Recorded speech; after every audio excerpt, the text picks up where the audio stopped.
Oke teman-teman ya, salam sehat bugar ya. Hari ini Sabtu tanggal 14 Mei tahun 2022. Kebetulan kami Monef ya dari Dispora untuk kegiatan tes kebugaran yang diselenggarakan oleh KONI.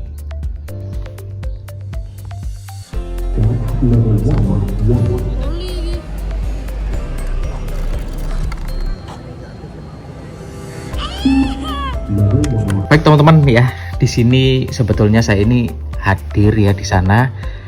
Tidak terlalu lama, jadi tidak terlalu bisa mengikuti semua kegiatan rangkaian dari tes yang dilaksanakan oleh KONI Kabupaten Lumajang. Cuma di sini kami ingin memberikan sedikit wawasan bagi teman-teman ya, mungkin teman-teman adik kelas atau teman-teman pegiat olahraga ya. Mungkin ini saya kembali ke masa kuliah lagi ya. Sebetulnya saya pernah melakukan tes ini sekitar kurang lebih 15 tahun yang lalu ya. Jadi saya lulusan sarjana olahraga tahun 2007. Jadi kami dulu ya sering melakukan tes-tes seperti ini. Jadi kalau kami lihat sih sebetulnya tes ini kami namakan atau yang kami pelajari waktu itu yaitu dengan nama BIP test ya. BIP test itu penggantinya banyak sekali. Jadi menurut saya sebetulnya sama aja, tetapi kadang-kadang beberapa orang itu menyebut tes ini dengan nama BLIP test ya. Kadang-kadang saya sendiri juga ngomongnya BLIP test. Ada lagi yang bilang tes ini namanya adalah Progressive Aerobic Cardiovascular Endurance Runs atau disingkat PACER test. Ada lagi yang menyebutnya ya Multi-Stage Fitness Test ya atau disingkat MSFT. Ada lagi juga ya yang menyebut bahwa tes ini namanya 20 meter shuttle run test ya atau 20 meter SRT. Jadi aliasnya atau penyebutannya itu berbeda-beda. Kalau saya pelajari lagi ya, saya lihat videonya, kadang-kadang dulu saya lihat waktu itu ya, saya lihat di buku kok sebetulnya yang dilakukan itu sama.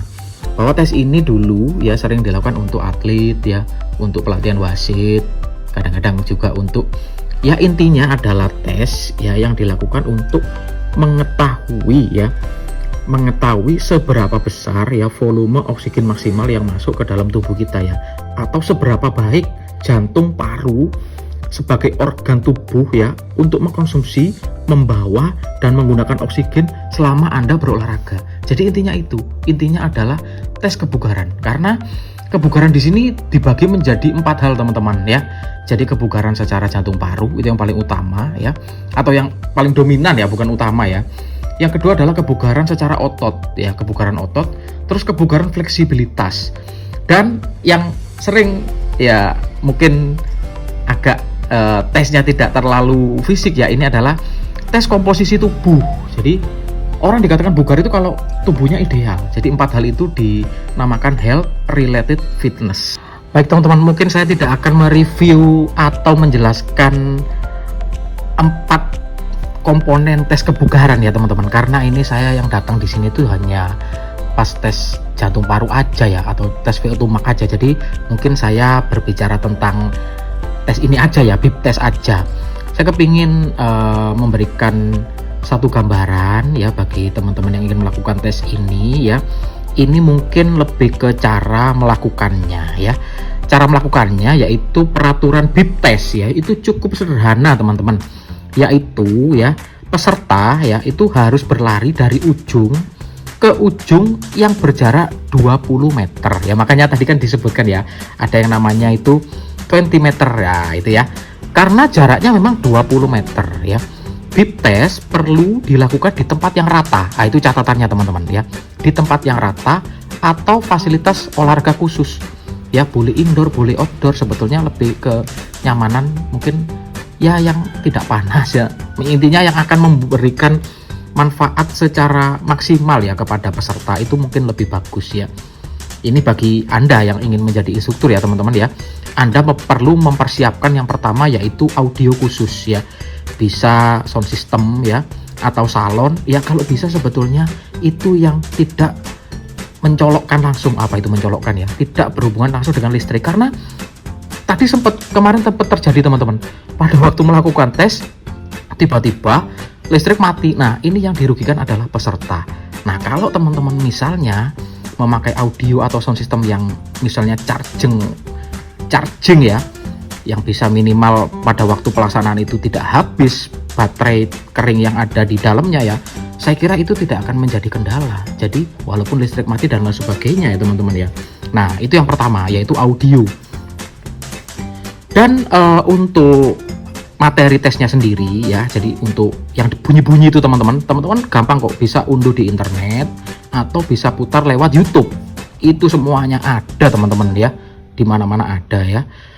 Dan teman-teman itu bisa mempersiapkan persiapan yang lain ya, yang mungkin yang perlu ditambahkan mungkin kun ya, seperti kerucut kalau teman-teman contong itu, plaster misalnya jadi lakban, biasanya itu penanda jarak itu bisa dikasih lakban. Kalau yang teman-teman lihat ini kayaknya itu dengan ini apa itu, dengan tali ya, dengan tali ya, enggak apa-apa, yang penting adalah ya. Dan jangan lupa teman-teman ada kertas. Nah, kertas ini untuk mencatat hasilnya. Kalau yang teman-teman lihat di sini, malah yang disuruh mencatat itu peserta yang belum melakukan tes. Nah, itu bagus juga, bisa menghemat tenaga tim ya. Untuk peserta ya teman-teman, sekarang kalau untuk peserta itu saya ada sedikit gambaran yang perlu dilakukan untuk teman-teman yang mau menjadi peserta. Mungkin sudah terjadwal ya, mungkin hari ini terjadwalnya. Itu teman-teman bisa memahami peraturannya terlebih dahulu ya. Yang pertama adalah teman-teman harus mempersiapkan diri dengan melakukan pemanasan ringan dulu ya, jangan terlalu berat. Yang intinya adalah peregangan, habis itu pemanasan ringan ya. Intinya itu untuk meminimalisir cedera teman-teman ya. Terus gini, nanti pada waktu tes itu berlangsung ya, itu akan ada suara beep gitu ya, beep gitu ya teman-teman ya. Nah, itu adalah suara yang menyatakan bahwa tes itu dimulai. Nah, selanjutnya teman-teman harus mencapai jarak atau berlari mencapai jarak 20 meter ya, sebelum bunyi beep terdengar lagi. Jadi kalau teman-teman pas di tengah jalan terus ada bunyi beep, oh berarti teman-teman sudah ketinggalan, sudah nggak boleh ya. Nah, di saat atau sesudah suara beep yang sama ya, teman-teman perlu berlari ke arah sebaliknya menuju ke tanda awal. Ada gambar nggak teman-teman dari situ? Mungkin agak belepotan ya teman-teman ini saya menjelaskannya ya teman-teman. Jadi intinya adalah sudah ada penjelasan biasanya ya sebelum melakukan tes itu oleh tim ya. Tim akan menjelaskan. Nah, itu mungkin lebih jelasnya lagi teman-teman. Oke, baik. Teman-teman, ini kalau yang pernah kami lakukan ya, tes ini harus tepat tadi tuh bunyi beepnya. Nah, teman-teman akan tereliminasi atau teman-teman tidak akan bisa atau tidak boleh melanjutkan tes ini pada waktu teman-teman sudah telat dua kali berturut-turut. Nah, itu sudah teman-teman sudah tereliminasi, sudah tidak bisa melakukan tes karena tes itu bertahap ya. Tesnya itu ada level 1, 2, 3 dan seterusnya ya, dan labnya itu semuanya dicatat. Jadi tempat terakhir teman-teman berhenti itu adalah nilai teman-teman ya. Dan mungkin penjelasan saya untuk saat ini cukup di situ aja teman-teman, ini kulitnya aja ya. Nah, bagi teman-teman yang tertarik mungkin saya akan melanjutkan ke level untuk cara ya, karena ini rangkaiannya sebetulnya setelah melakukan tes kan harusnya kan kita tahu ya, kita tahu hasilnya ya. Jadi cara mengetahui hasil blip test ini akan saya jelaskan di video selanjutnya aja. Jadi teman-teman yang tertarik silahkan tulis di kolom komen aja, dan hasilnya ini akan saya jelaskan secara gamblang ya. Sekarang saya jelaskannya mungkin di awal-awal aja karena mungkin saya juga ini datangnya juga tidak terlalu lama di sana ya, jadi saya kekurangan materi untuk backgroundnya ya.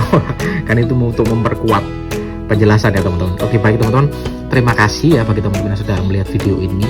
Jangan lupa like, share, dan subscribe kalau teman-teman suka, dan ayo kita memajukan olahraga bersama-sama. Salam sehat bugar.